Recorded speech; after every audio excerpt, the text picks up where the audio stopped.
Hello, everyone, and 1 second as I slaughter this once again by not finding where the show notes go. And welcome to Eminence TV Live, Look or at a the weekly camera. rundown. Oh, what am I not? Oh Look my at the camera, goodness! Sean. Come on. Give me a second. You get one shot at this. Look at the camera. All right, here we go. All right. Welcome to Eminence TV Live, our weekly rundown of competitive news and interviews. I am Ashani, aka Jamaican Dude. As always, I'm joined with the legendary, my handsome other half, Scoots. Say hello, Scoots. Hello, Scoots.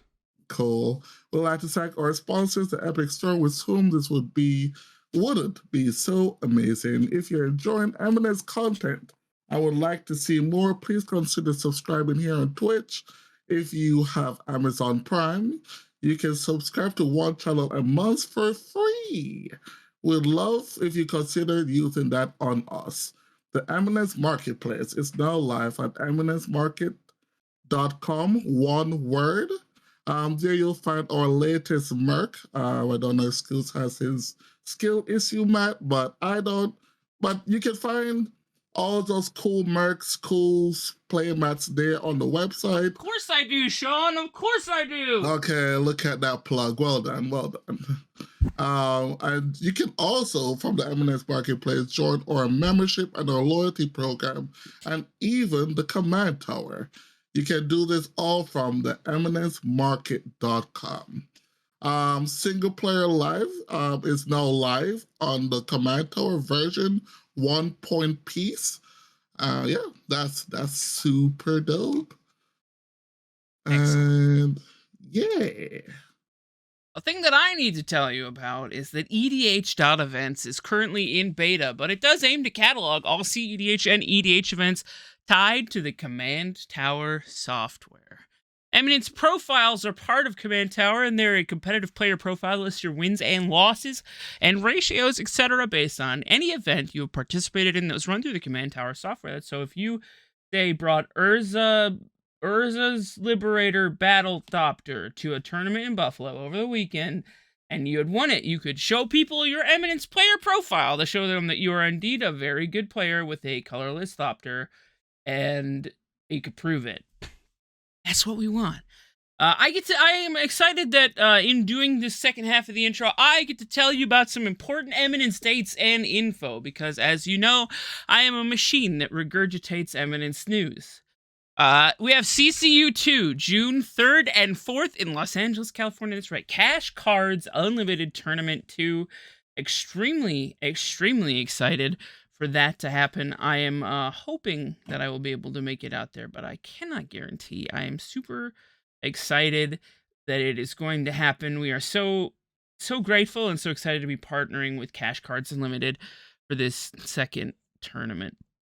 Look out for some very killer players, and once again, West Coast shows out for these events, and in experiencing parts of Silicon Dynasty last year vicariously through the rest of the team, the meta has been very different than it is here on the East Coast, so I'm excited to see more of that. A thing that I will be at most assuredly, and in fact yapping at you from behind the microphone on, is the Cookout, which is July 29th through the 30th in Atlanta, Georgia. Hoping to see many people there. Ashani and I will be there. We are guaranteed going to Waffle House, inebriated at 3 a.m. one of the nights. I cannot tell you which one it will be, but it is happening. Windmill Slam, September 29th through October 1st, tentatively in San Jose, California. I would say it's our return to the West Coast, as I have been saying for the past several weeks, but since Cash Cards signed on, it is not our return to the West Coast. It is, in fact, just a return to the West Coast. And the last thing that I get to share with you as far as dates and important things is Mox Masters is back, which is very exciting. And sales for Mox Masters May are now live at moxmasters.events, which is very exciting. Another thing that I get to tell you about that isn't a date or an important event or anything like that is that EDHtop16.com is now live, and it is, in fact, a data-driven, evidence-based database of the best decks in cEDH their conversion rates and the different deck lists that people have brought to tournaments with those particular commanders. It is a invaluable source of data as someone who is data driven. Uh it is very exciting to have that resource available. I've already been able to point people to it when they were looking for a new deck, which is very exciting. As Shawnee mentioned briefly earlier, that Command Tower is now live for shops and TOs globally to use. Memberships go from $5 and up a month. So if you would like to run a tournament in your store, and that could be a 1v1 tournament now, you can sign up for the Command Tower software. The other important part of Command Tower and kind of the Eminence system is that shop partnerships are now live. Shop partners sponsor a player or players in the main Eminence events. Shops purchase a entry at a discounted rate and hold a cEDH event at the shop, with the winner getting the ticket as the prize. We reserve a certain amount of tickets for shop partners in an effort to bridge large-scale event organization and smaller local level scenes everywhere. I hope that you will consider signing up if you're considering running a tournament at your store. I think it will be the best decision you can make. Bufftown Bullies in the chat saying Command Tower is goated. Thank you, thank you. Much appreciated. Now, I also have the express pleasure of introducing two wonderful guests. We have Eric and the Mora's Cards in a spaceship here for us tonight. So, if someone has been living under a rock for the last 3 to 4 years, please tell everyone who you are, where they can find you on the internet, and what your favorite lasagna variant is. Yeah, we mostly focus on beginner friendly CDH content. Um that's kind of my big passion that really got me into content and got me excited about making stuff for Magic. Um and yeah, I just kind of try to come in with a maybe not the most knowledgeable perspective, but one that's just focused on like accessibility and education and maybe a little bit of entertainment. Eric. Mm.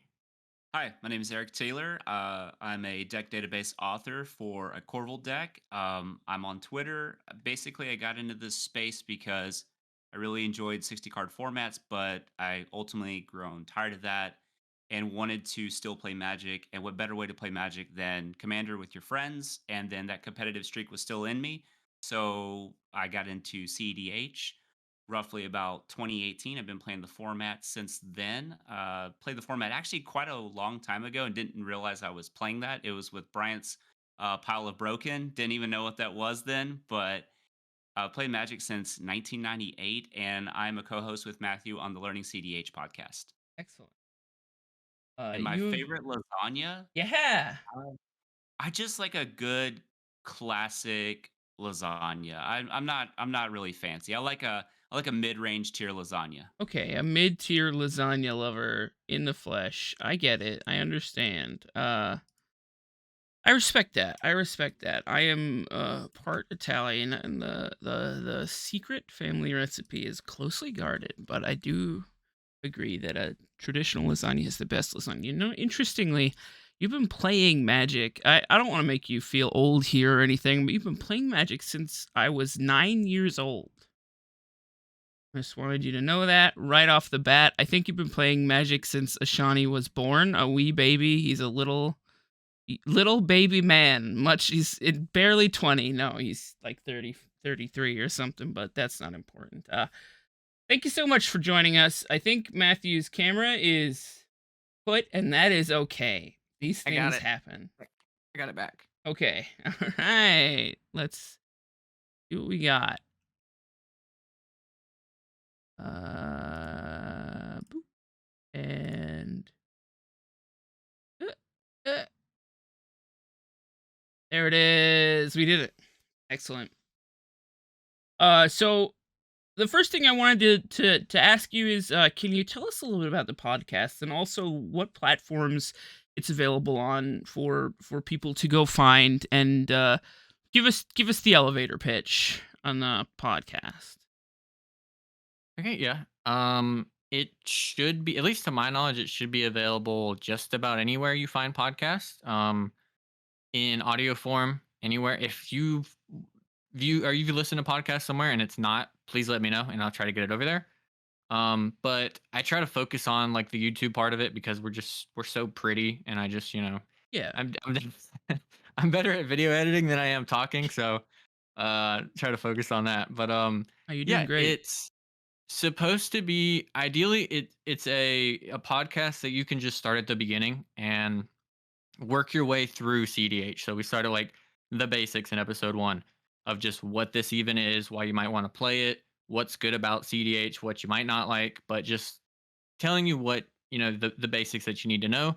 And then we kind of like increase in complexity, which is a lot of how I like to structure my content. Like Learn to Play is structured kind of the same way. As it goes on, we talk about more, where we get into the staples in episodes 2 and 3, going over why these cards are played and what makes them so good, and then talking about the archetypes and explaining what stacks means and what mid-range means and what turbo means, and just letting you kind of work your way into the format in a way that isn't just kind of sporadically looking for info across a bunch of different discords and deck lists and primers. Just like a sort of more structured way to get into CDH that can hopefully take you from like knowing nothing to being a competent player. Nice. Awesome. I love that. And I think it is a space that is sorely kind of missing in the community. I think there's a lot of people who can be reached out to and can explain that, but as far as having a permanent kind of piece of material to point to, actually it's fairly unexplored, and I don't doubt that your listenership is probably pretty good, because I see more and more people trying to learn cEDH. So I guess kind of on the topic of learning cEDH, I liked how you mentioned earlier that you might not know everything about the format, but you would still talk about it in the way that you knew. And I think that's refreshing. It's a lot of people try to sound like they know Experts. everything. So everybody tries to, yeah, everybody wants to be an expert, but I think that there's something t 1 second.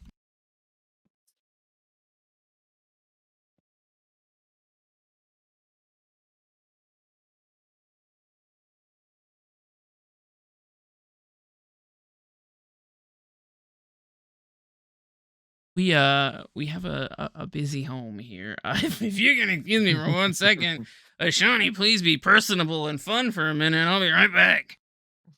Alrighty. Um, so yeah, just for the information is pretty new for beginners, and I believe a lot of people are starting to come into CDH from casual magic and even 60 card magic, like we've seen with some of the legacy players. But like what are we started off with? Like, are we started off with what card, like what is your favorite archetype? How would you approach getting a new player into CDH? Great question. Well, yeah, Matthew's really passionate about this. I'm gonna let him take this one, and then I'll piggyback off that. Yeah, I try to um focus on, I think where people come from determines a lot of what they might be looking for and what their expectations might be.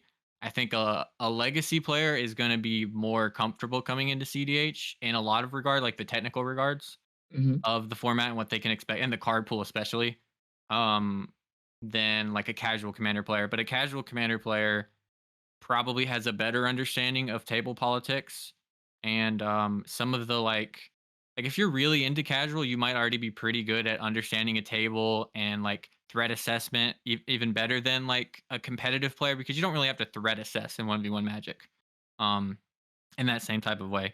So yeah, I like to try to focus on what people want to play, but also I really don't just say like, yeah, every deck is equal, because I think it's, in my experience, a lot of times if you throw somebody something like the deck list database, they, especially if they're just unguided, you just throw them on there and they just see a ton of decks. They'll kind of like pick something that is either fairly complex for a new person, isn't really that competitive unless you're playing at like a super high level, or just doesn't have the resources to support like a an unguided new person coming into it.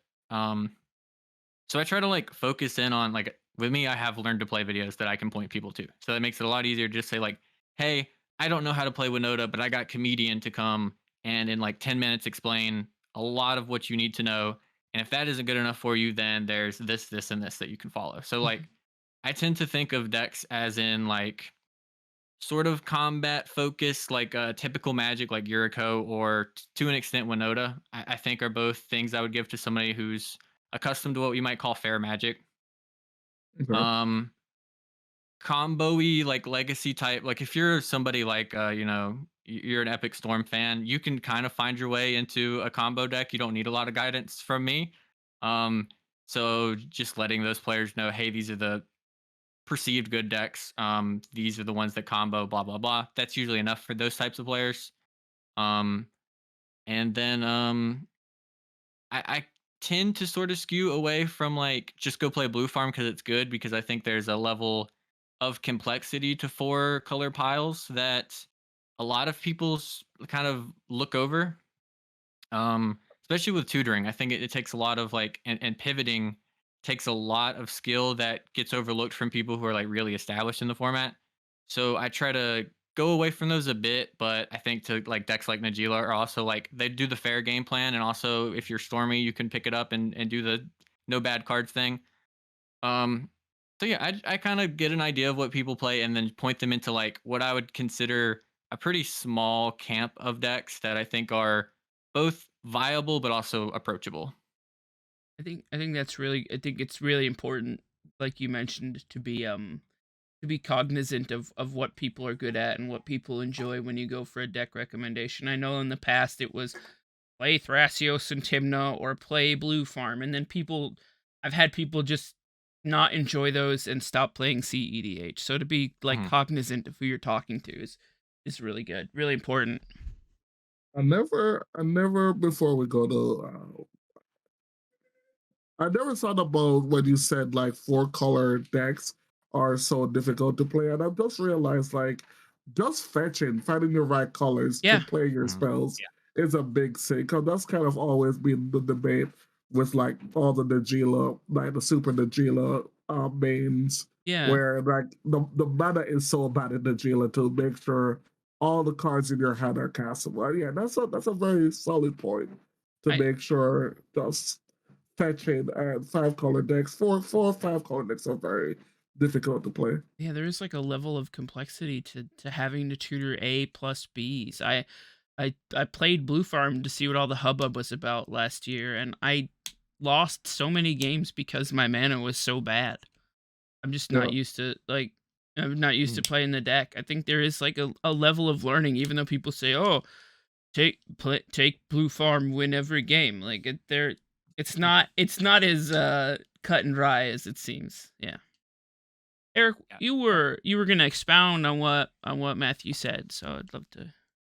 Yeah, absolutely. So the crux of me wanting to start this podcast with Matt was specifically when I got into Commander, and more so when I wanted to approach more of a competitive side of Commander. I didn't know where to start. I didn't know what resources were out there. I didn't even use the simple thing of Google and YouTube because I was at my local LGS and I was just such in like a competitive mindset when I would look at traditional websites for those deck lists. CDH deck lists just weren't there. They're just not on MTG top eight. I think I really first started trying to find like deck lists like off of like Heria or places that had like a smaller tournament scene. And really, I started with like French Commander. Like one of my first competitive decks was 1v1 Yeah. with Kari Zev. Oh, Because I nice. think Zergo Ooh, Bellstriker, yeah, I used to play like Zergo Bellstriker, Kari Zev. Those were great 1v1. Yeah. yeah. I wish I got to play in the golden time of Ragavan being legal for like just a little bit in Edgar 1v1. Mhm. Markov for 2 weeks. Yeah. Oh my gosh. And so I enjoyed that. It was fun. But then when I actually understood what CDH was and understanding like four player pods and all this, I had to change my like game plan. So when I really, really got into it, was honestly when Throne of Eldraine came out. So that's, and then I just imagine had the, I don't think people realize we're in this golden age of CDH right now. I think CDH is where it's at now and where it's going to be from a year from now is going to be night and day difference in a very positive way. The amount of resources and data and people coming out of the Yeah. woodwork to really grow the community and provide all this information out there, whether it's anecdotal or if it's data driven form tournaments, Yeah. it is a right now is I don't think it's a better time to get into CDH. Like I think it's a golden time. And I just imagine the acceleration of growth that I look for whenever I play, where I could be or have been. I probably wouldn't be playing, I'd probably be playing a blue deck more likely than not. But regardless, having the resources like the multiple people's podcasts. I'm not even want to even toot our own horn, but just there's so many good resources out there. What Eminence is doing, what the community's doing, I think there's no better time to get into CDH right now. And I just imagine having the resources now that if they had those few years ago, it would be night and day difference. And just the growth and acceleration process. And I didn't even know what a Discord was. Like for the longest time, there's still things I don't know about Yeah. Discord. I'm an old man, so it's a little bit different for me. But I've just learned to love and enjoy this and been able to take all the years of Magic experience, combine that with my favorite format, and then now more so teach. I really enjoy that quite a bit. And that's really the passion behind the podcast and just providing a resource for people so they don't, like, I believe in people learning through mistakes and challenges and all that, but also you don't have to look at a puzzle that's just turned all the way upside down and put all the pieces together. There can at least be some guide way. At least you can have a picture to start with. Yeah. I think for years, all of the information that you wanted about cEDH was gated behind deck-specific discords, Mhm. and it was one of the most frustrating things about getting a new player into cEDH. Tell them they want to learn the Razaketh lines. Tell them, oh, go to the general Razaketh server and make someone tell you them. Like that's not that in no world is that an acceptable kind of solution. So yeah, big fan of again all of the information we have that's getting aggregated, and it's okay to toot your own horn a little bit. That's why honestly it's why you're here. We want you to toot. It's tooting is good. But yeah, I mean, even like aggregating that information for beginner players is really important. And then, I think, like you said, you've been playing Magic for a long time, so like you can present this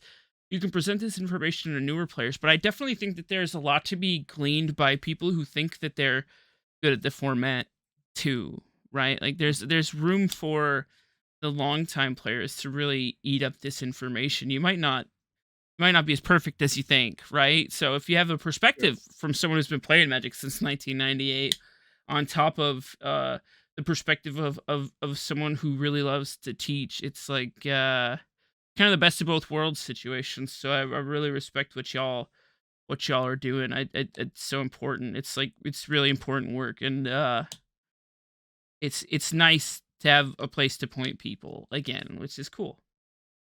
Um, I know we've talked a little bit about getting people into cEDH and ways to do that and how you're kind of committed to that. And I would bet, given the impression that I've gotten, that you also strive to foster a community based on those people that you've kind of taken under your wing. So I wanted to talk a little bit about community building after people have taken up learning cEDH. I know it's important to nurture those relationships, and I think Eric, you were saying you kind of early before the show you were saying you met people who had similar perspectives as you on decks, and now you talk to them Mhm. daily. So I kind of wanted to talk about like building those relationships after the fact, because it seems like a place where you have some insight. So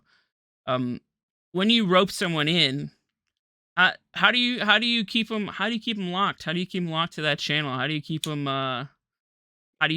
wanting to learn more, I guess? What's the next step? Well, to give a little context to that, so my background is a personal trainer. I was a personal trainer for roughly 10 years. And basically, when you're a personal trainer, a lot of people think it's just lifting weights and losing and trying to lose weight. And that's just not it. Personal training is the people business. Once you understand that you're in the people business, all the A, B's, and C's of the scientific method on, training people for Mhm. whatever health goals or lifestyle goals they have, those are almost secondary. While they're absolutely important, understanding the human and the human complex that you're working with, that is the most important part. And Magic's really no different. So when we start building a community, being able to have people reach out for a particular deck archetype or thought process, or even the way I present information, is a little bit different.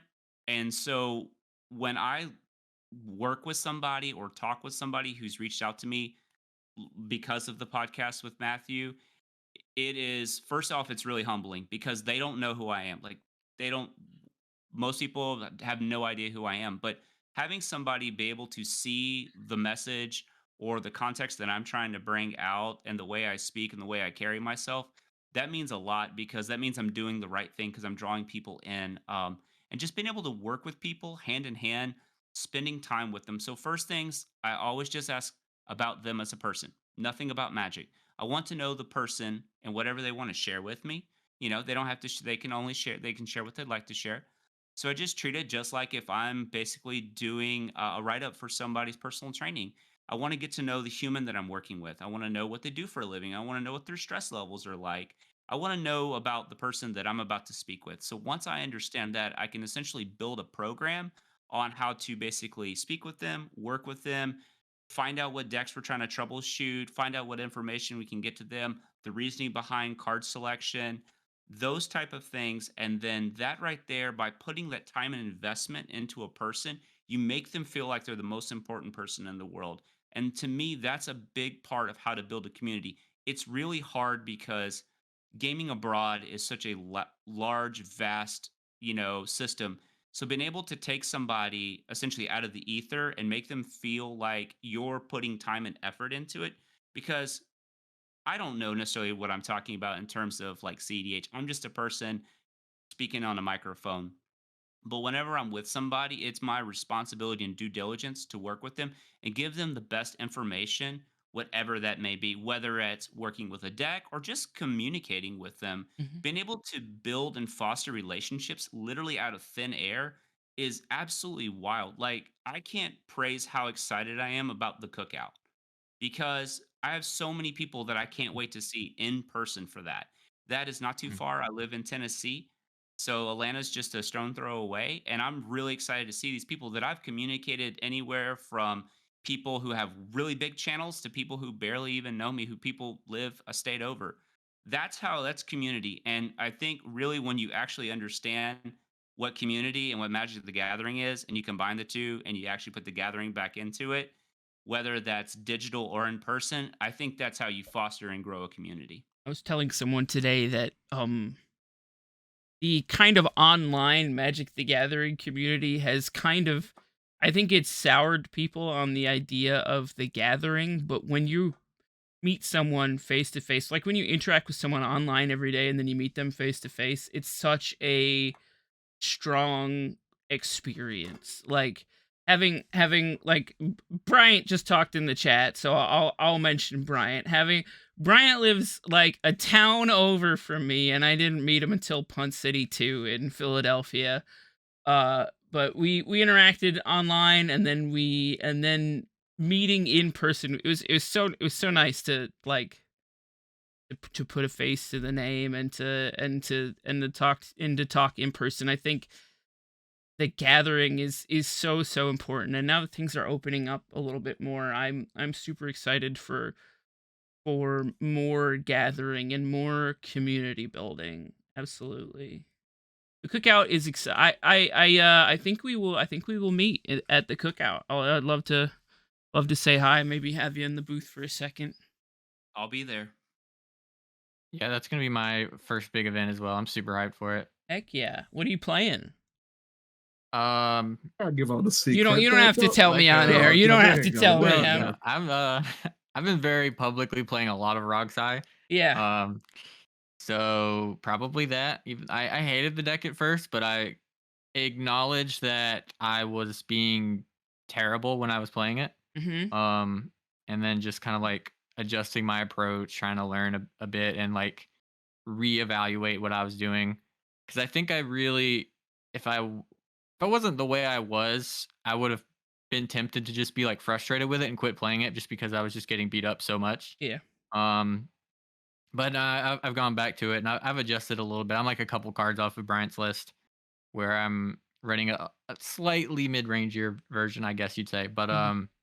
yeah, I've been really enjoying it, and yeah, just the fun of learning just keeps me so hooked into CDH. We Mhm. had mentioned before where I don't like to pretend I'm an expert because I really Yeah. don't think anybody is an expert in No. CDH. I think a lot of people act like they are, but I don't think a lot. I don't know that we can definitively say anybody is. Yeah.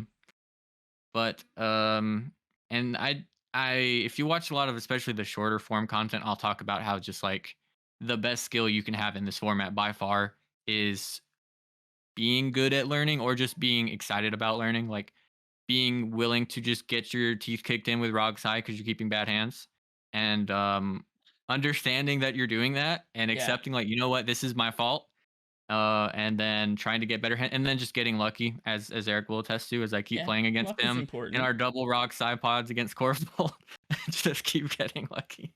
All But, right, so let's talk about that for a second. Actually, double Rogsai is Listen, It's I've toxic. I've It's played some toxic. games into It's I've played some triple Rogsai pods, and oh God. that's hell on earth. They're the Double worst Rogsai is pods. like slightly less hell, and then Wow. They're absolutely toxic. Eric, Signatures. how does Corvald hold up against double Rogsai? What's the matchup like? Well, I actually haven't ever played a double Rogsai pod with oh, did we Matt. not? Oh no, No, we played with the yeah, that was blue. Okay, yeah. it was literally Blue Farm, Rogsai, Corvold, and Battle Thought and the Battle Thopter deck. And Nice. somebody didn't crack their somebody did. Long story short, it's a long story. I don't want to flame this person. I bet they're It is listening right the Ranger No, captain. light him Is up. it We're the Ranger here. captain? Light him up. now. No. Basically, I basically said if Dalthy Voidwalker, Matt has a Dalthy Voidwalker out, and I was like, if Dalthy Voidwalker gets access to a silence, we lose the game. And there was a way to stop that situation. And sure enough, what happened? Dalthy Voidwalker literally had access to silence, and we lost the game. So, because there was a crazy because the Thopter deck played a memory jar. So, and I was like, you do realize we're gonna probably discard anywhere from 21 plus cards Yeah. or 21 to if anybody plays any cards down to a Dalthy Woodwalker, and they're gonna just get their hand back. And it happened to also just be an ad nauseum. So, but um, joking aside, I play like my actual meta that I play in is pretty much Blue Farm, Brian Koval's list, Rogsai, Brian Cook's list, the variants of NBC Najila with the slight variations from time to time, whether it's on like Oppo Agent or Phantasmal Image, Mhm. or it's like kind of the flowing list right now, Mhm. but it's pretty close to that. Rocco, and those are pretty much the decks that I play against like on a regular basis. We track all of our data, and I play Corvold, and I've been playing my personal list on the deck database, Mhm. give or take, testing cards out. And I mean, I've got, and again, your play group, the people that you're playing Yeah. with, and so Yeah. that changes things.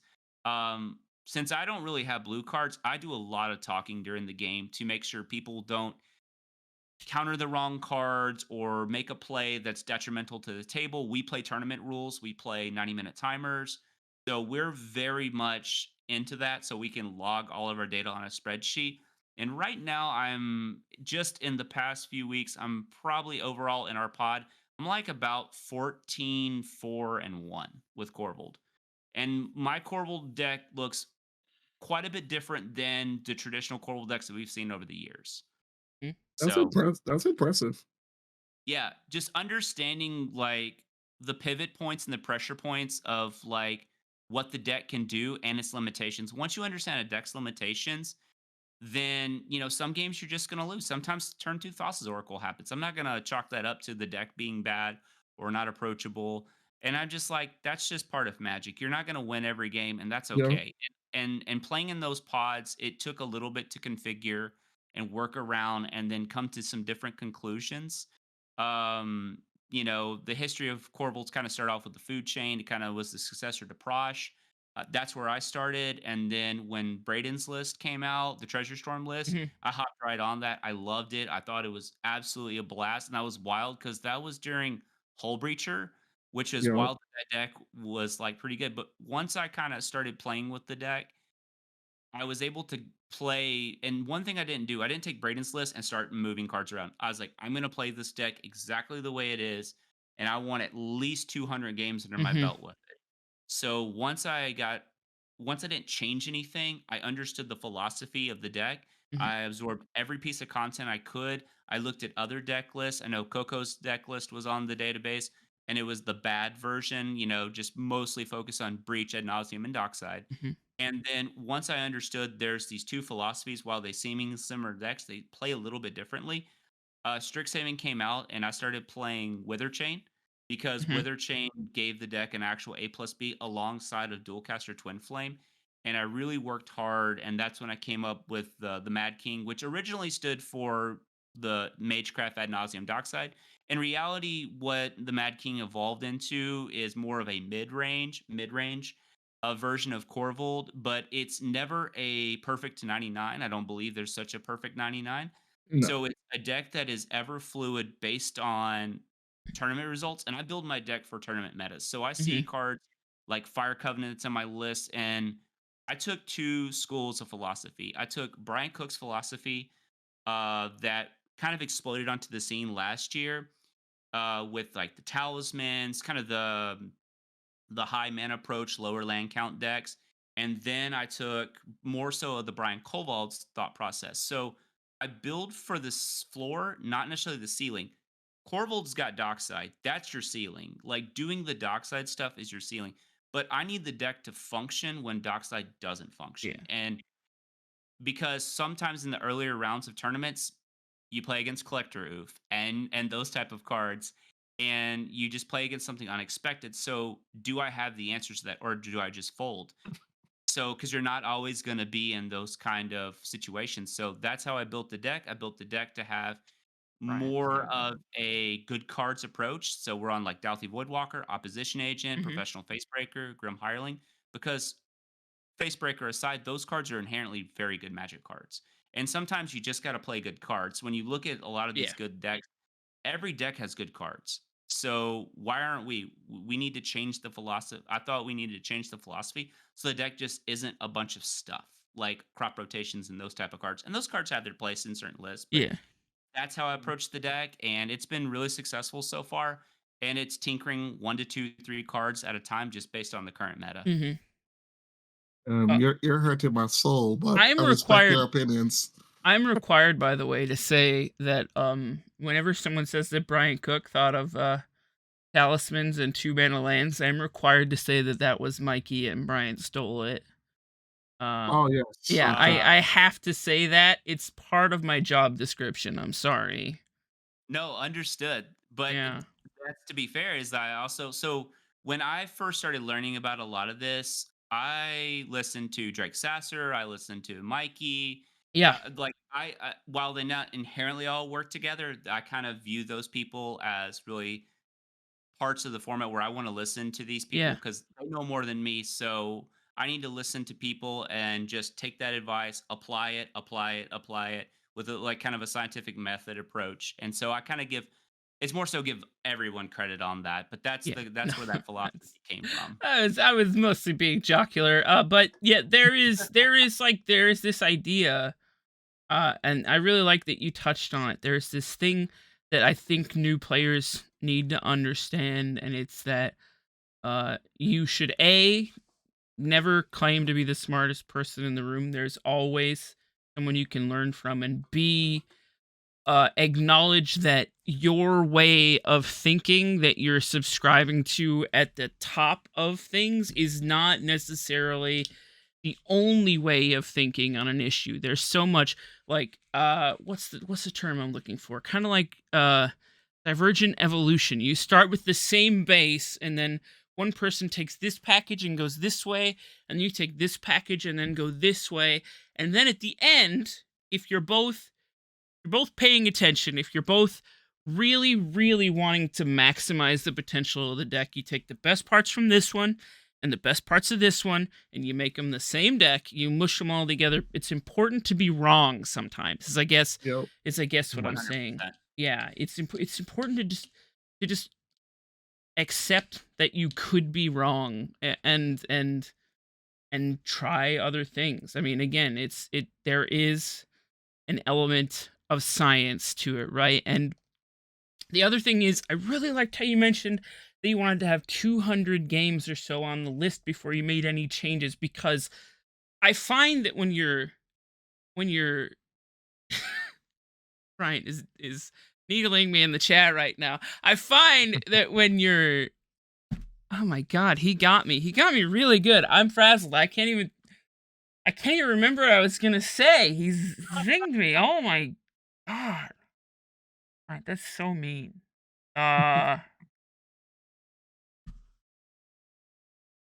Oh, got it. When you're testing, when you say you're quote unquote testing a card, but you do it for 10 games, how many times do you actually come across and cast that card in that period of 10 games? One, Yeah, like two, maybe Potentially, one. Yeah. maybe 0, and the time yeah, you see it might just be because it's often Ad nauseam Pierre or Necropotence, and that card is hyper irrelevant because yeah. you've already done the thing. So there has to be like, I took statistics 2 times before I passed it, so I know everything about statistics. But there is something to be said for n equals a small number data and how it's not particularly relevant to actual conclusions. So So I went with for tested cards. I went with this rule of thumb from the same set of guys you keep we're talking about. Which yeah, we're being if really you nice if to you for some reason. yeah, for some reason, but if you would tutor the card, is it worth testing? And then the answer is no. You cut the card. And that was a hard pill for me to swallow. Like you want to play all these, like I said, professional facebreaker, grim hireling kind of cards effects. But the question is, if you had a demonic tutor in your hand, would you go for that card? And Oh, and Yeah. if the answer is maybe, then continue testing. If it's not, then it wasn't worth testing to begin with. Yeah, And I've been yeah. kind of going with that philosophy with some of the cards, like, hey, collector oof. Would you tutor a collector oof, or would you tutor a card to win the game? I would And in tutor some collector oof in some 80% of the time. instances, exactly. So Yeah. you play as a collector oof. Yeah. So Yeah. it's just that's a question with testing cards. I will never play Period to them. It's just for mental health reasons. But You don't want to get cornered. listen. He still walks around proudly, and that's okay. No, he's hanging his head. He's mopey. He's For mental mopey. health reasons, I Yeah. cannot play that card, but Yeah. I'll just give that little piece of information. If it's not worth tutoring, don't play it. I was gonna That might be a say, weak argument too, but that's where I've been.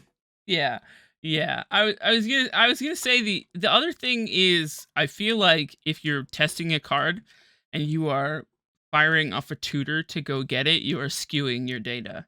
Like if you're intentionally going for that card instead of a card that could win you the game or whatever, you are skewing your data.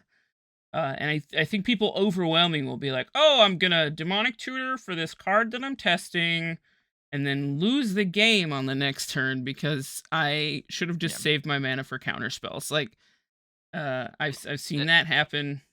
I think testing Especially is. Sorry, go if ahead. you're testing, like a lot of times you want to test like redundant effects where you're thinking of like, hey, I like this effect. Do I like the second best version of it? Do I like the third best version of it? You're often Yeah. not going to tutor for those cards, but it doesn't Yeah. necessarily mean they're not going to be good. Yeah. And that's when you really do need like that 200, whatever amount of games, to actually see like, okay, this I was able to get this effect without tutoring the amount of times that I wanted to. And I do think like the second best version was worth it, but the third best version wasn't, or Yeah. something along those lines. Like with silence effects, this comes up a lot where it's like, is Orm's chant, runnable Right. or Yeah. etc. I think we've kind of like the thing that I have not enjoyed about cEDH since starting playing it in like 2016, 2017 is that we evaluate cards based on our feelings about it a lot. Like there was a time when the thing to do was play Incubation Druid and Free from the Real. Now, think about that. Incubation Druid, 2 mana, 5 mana to make it tap for 3 mana, so you can actually combo with Freed from the Real. So you're 7 mana deep on a mana dork, and then you need to cast the Freed from the Real, but Freed from the Real is cool, but we already had Bloom Tender. We already had Fabro Elder at the time. It's like we're CH is it's been constantly just decided by feelings. People are like, this is layers. yeah, this is the best card. I know it's the best card, but we have no idea it's the best card. Like When you were talking about like iterating on a deck and that evolution of decks and different branches, that was one thing I think like the end result tends to be like if you did find your perfect 98 or whatever, your 99, by the time you do, you probably need to update your thinking because something new has come out or something some is tech yeah, from somebody else. something It's better like is out. you have Yeah. to continually reevaluate. And Eric and I talk about this all the time with how like sometimes people are just kind of old school about it, where we think of like either players or decks or whatever in the context of like not really 2023, but maybe like 2021 or 2022. We're like, yeah, that's a real deck or that's not a real deck or whatever. And it's all in this mostly, I mean, everything's past tense really, but where it's maybe reaching back a little bit too far and like there's so much stuff, especially like when there's more sets coming out now than there ever have been Mhm. to evaluate, that Yeah. you almost could just infinitely be reevaluating things and never quite know it. So I think it's important to like keep going back to those cards and keep questioning your card, even if they're performing well, and measure them up against like either old things that maybe the context has changed. Because I think there's, especially with commanders, there's a lot of like little bits of synergy that come over the course of a year that make things better. And again, and it might just be like a different approach to the deck. I think a lot of times the end result of your deck, it won't make sense anymore for a certain card, like a new card that comes out. Mhm. But if you reevaluate the deck from that like beginning perspective you came from of like, what do I do with whatever Thrasios Timna? And instead of saying like I'm playing Hermit Druid Sacred Guide or whatever, at the beginning, reevaluating from the perspective of I have these two commanders, what works with them, and then looking from there, like restarting the evolution that Mhm. you might have So originally done. if you're playing Tim that's fast steals, just put it in the garbage. That's what we need to say. Switch to Let Atraxa. it die. Switch to Atraxa. There we go. TNT is a new Atraxa is a new TNT. Get on board, Scott. You're living in the past. Well, on that bombshell, I think it's time to end. So, no, not really, but it is about time. So I first of all want to thank Eric and Matthew for joining us today. It's been so great being able to chat with you. For I think mostly the first time it's been really really nice to chat and get to know you a little bit, and hopefully there is more of that in the future. Really good first impression, and yeah, very very cool to hear those perspectives on things, and to hear a little bit about community building and your podcast. So I would say MTG the Epic Storm says A+ guests, couldn't agree more. We need less Storm players in chat for next. Okay, we'll work on it. Chat, if you Storm play count Storm, is so don't high come right next now, it's week. pretty good. Yeah. But thanks so much for joining us. It's been really really a pleasure, and I just want to give you. There's two things that we do at the end of the show. One, I want to give you a chance to plug yourself, so we'll go with that first. For everybody who might just be tuning in, please Mhm. give us the plug again. Yeah, I'm Matthew. I run the channel Lemora's Cards, which features my podcast Learning CDH that I run with my co-host here Eric, where we try to take you from point A of not knowing anything about CDH to becoming a competent player who can, find games that they enjoy, understand what's happening, understand the meta as best as anybody really can, and just be able to enjoy CDH and keep growing as a player. That's the big thing I try to promote. You can check out my content that isn't that, where I mostly rant into a camera and talk about things like mulligans or things you might be doing wrong, or occasionally my Learn to Play series where I have players who know a lot more than me come on to teach you about some of the best decks in the format. Our next episode is maybe next week, probably. We haven't recorded it yet. I don't even remember what we're talking about. Um, we might be doing a Q&A thing soon because there's a lot of little things that we like to that we get suggested to cover. Hmm. And so anything that you want us to cover, maybe like a shorter format, like a Q&A thing, just reach out to me or message me on Twitter or whatever. Annoy me about it. And I'm always just looking for feedback and new things to talk about because when I started, I was more of a beginner, and so it was easy to like think as a beginner. But now I acknowledge that I'm a bit removed from it and get in franchise, and I can kind of lose my edge on that a bit. So yeah, anything you'd like for us to cover, let us know. This has been great. Thank you for having me, Yeah, having us and talking about the podcast. It's been a lot of fun. yeah, my pleasure. Yes. Our pleasure. I'm Eric Taylor. I'm co-host with Matthew on Learning CDH. I'm also available on Twitter, Discord. It's pretty easy to find me. I am the Mad King, so that's my Discord. Twitter, I think it's just the real Eric Taylor. Been playing Magic for a long time. Humbly, really appreciate being on here and just being able just to be a part of the community even more and hopefully just give back from all the years that Magic's given me. Magic's given me, I wouldn't have even been in my professional career if it wasn't for Magic the Gathering. That's a story for another time, but it's been fantastic. And I honestly can't thank you enough. Again, our pleasure. The thing that we've been trying to do for this month and the next month is highlight some content creators that maybe don't get the same spotlight as someone like Playing with Power or the Mind Sculptors, because I think there's so much good content in the space, and there's so many good minds making that content that it's important to just get those out. And so we really appreciate you being part of this initiative, uh to do this. And yeah, again, y'all are welcome back anytime. You were A+ guest. Bryant wants to know if you'll be his personal bodyguard at the cookout. Is that for Matthew or is that for me? That's It for is for Eric. That's for you. Eric. Can I hire Eric So as a personal bodyguard for the cookout? And then why is Eric dodging all of my questions? personal trainer. I do not have Twitch up. Yeah, So I he's an don't. old man, so Yeah, he, fair he enough. doesn't Oh have man, two tabs you up. Yeah. guys have got to like level me up. I don't know if Brian might be older than me. I'm not Bryant's sure. my age, I But think 30, 33 or something. oh well, I'll be 38, so I'm an old man camp. We're getting there. But personal trainer, personal bodyguard, a little bit different things. I could definitely teach you how to live a happy and healthy life. How about that? Love How that. about that? There we Love go. that. I love that. Bryant could use that for sure. Uh Y'all are welcome back anytime. The important thing for me to do now is to ask you the final two questions of the show, which I will ask you. Number one, we'll start with Matthew and then go to Eric. What is something that is not Magic the Gathering that you are very excited about?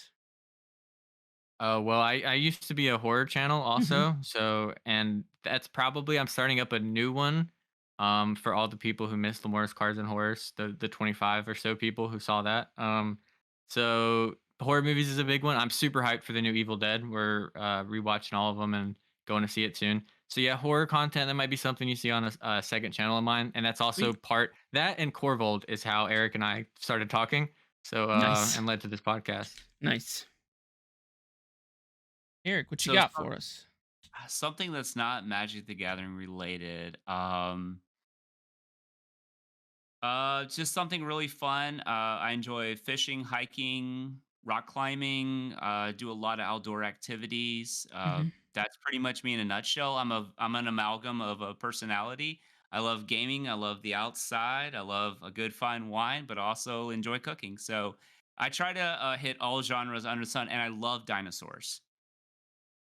You love dinosaurs Oh, specifically? Okay. absolutely. Like the Oh, I love show Dinosaurs, I'm the Baby Gotta Love Me, or like paleontology? more so Okay. paleontology and them. It's hard not to love Tyrannosaurus Rex. It's the king of the dinosaurs for a reason. For sure, for sure, for sure. No Allosaurus fans in this chat. Uh, okay, I have one last question, and I need you guys to put your heads together on this one because we can only accept one answer. What is the sexiest soup? Sexiest soup. I've got my answer. Okay, all right, we'll take Eric's. Go Lobster for it. bisque. Lobster bisque. Everybody says lobster bisque. All right, you know what? I'm gonna open it up to Matthew. Matthew, what's your answer? If it's lobster bisque, I'm ending the stream. It was not gonna be lobster bisque. Okay, all right. But I don't know what I am not much of a soup eater, so sexiest soup. Don't know. All Let's right, go that's with okay. tomato soup. Tomato That's soup is okay. safe. We've got Tomato soup's got lobster a nice bisque. color to it. There Okay, you okay. Nice red tomato Nice. color. Someone go. chose Tomato violence in the color. chat and said cereal. Okay, all Cereal. right. Let's go. Okay. Cereal Yeah. is not a soup. All right. Cinnamon toast crunch Cinnamon is Toast my Crunch. answer. Yeah, for If it's sure. cereal. Okay, all right. We'll go with that. Cinnamon Toast Crunch is the taste kids can see, and apparently 38-year-olds. From everyone here at Eminence Gaming, Eminence TCG, I am Scoots. You find me on the internet pretty much everywhere at It's Me Scoots. Ashani, what about you? Jamaican dude on Discord and Twitter as Jashani. Do you want to give everybody your Facebook Oh, again? why do you always do this? Go away, Scott. Okay. Oh my goodness. From everybody here at Eminence Gaming, we hope that you had a wonderful evening. I know I did. We will see you same bat time, same bat channel next week with a new, probably less exciting guest. See you next week. Bye. Bye. Yeah, everybody.